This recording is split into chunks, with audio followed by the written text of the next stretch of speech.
Welcome to The Explainer.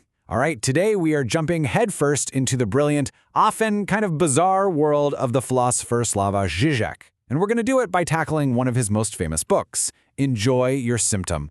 And believe it or not, this whole thing kicks off with a joke. See, Žižek tells this story about how he absolutely despises sharing food at a Chinese restaurant. I mean, he finds it totally repulsive.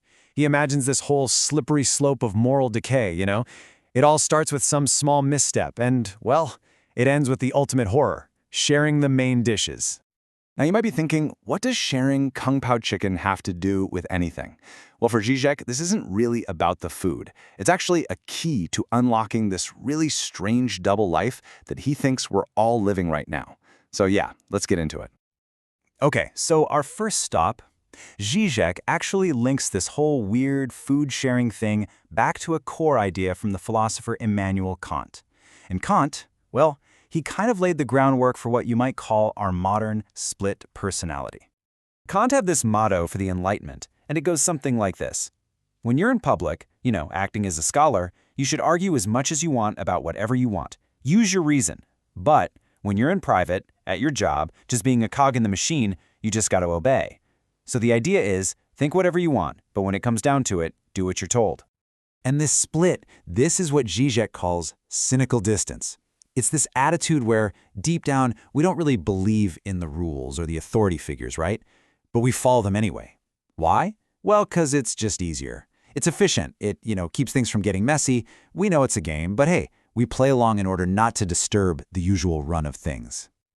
But here's the real kicker, and it's a bit unsettling. Even if we're totally cynical on the inside, Žižek argues that it's the ritual, the act of obeying, that actually defines who we are.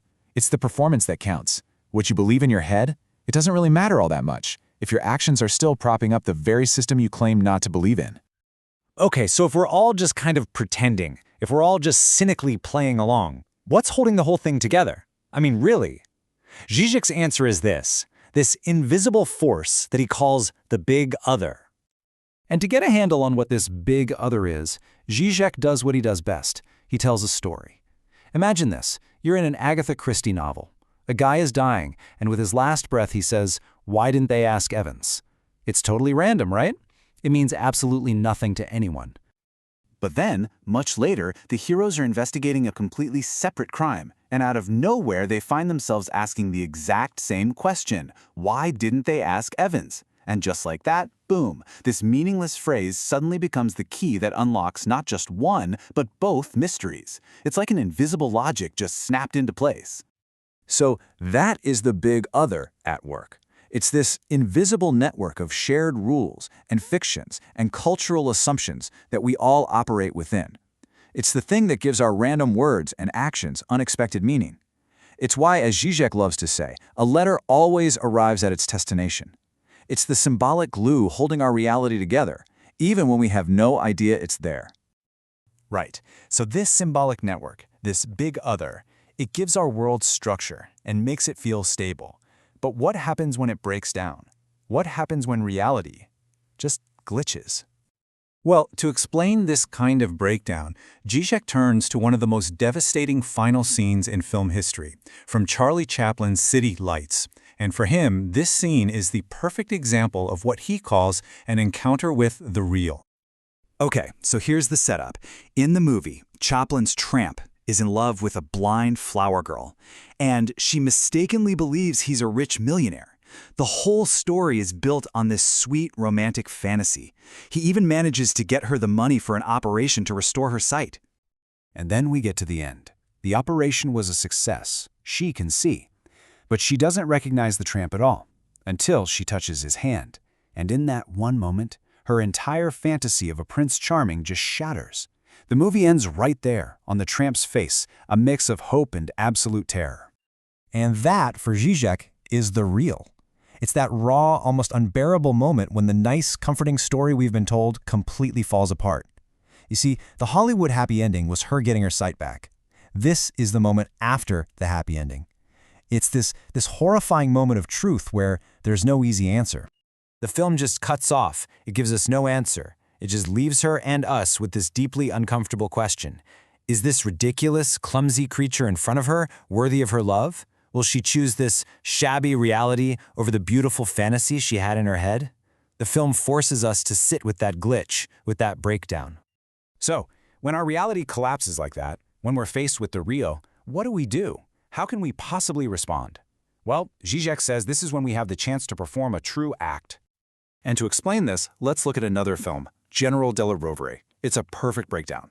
So, step 1. You've got this small-time swindler who's forced by the Gestapo to impersonate a captured resistance hero. He's just playing a part to survive.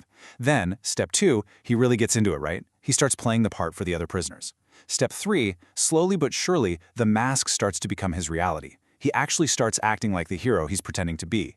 And then, the final step, in the end, he chooses to be shot as the hero, rather than betray everyone. He fully becomes the mask.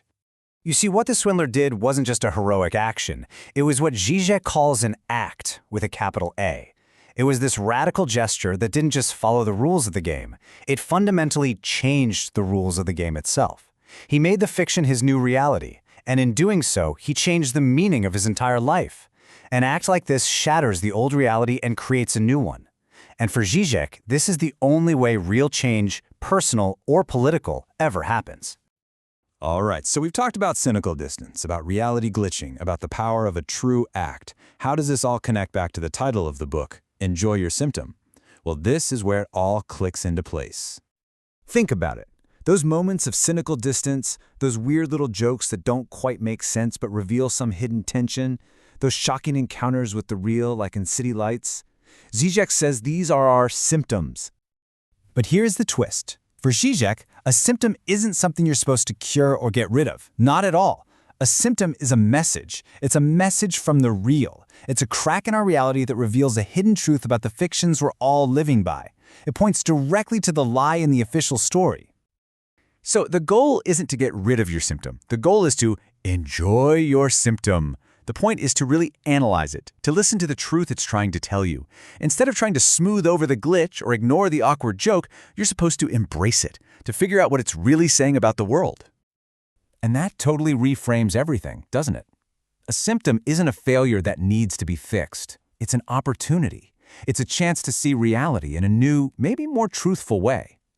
So the question Žižek leaves us with is, what are the glitches in your own world telling you about the fictions you live by?